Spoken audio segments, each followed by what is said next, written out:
আসসালামু আলাইকুম। আমরা সহসাই মাথা ব্যথা নিয়ে ভুগে থাকি। এই মাথা ব্যথার একটি অন্যতম এবং গুরুত্বপূর্ণ কারণ হচ্ছে সাইনোসাইটিস।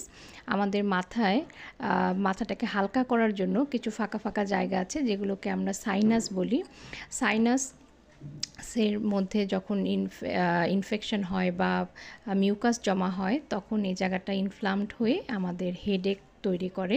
ম্যাক্সিমাম ক্ষেত্রে অ্যালার্জির কারণে আমাদের এই নাকটা বন্ধ হয়, নাক বন্ধ হয়ে সাইনাসের আউটফ্লো যখন অবস্ট্রাকশন হয়ে যায় তখনই আমাদের আস্তে আস্তে এটা সাইনোসাইটিসে ডেভেলপ করেন এবং মাথা ব্যথা হয়।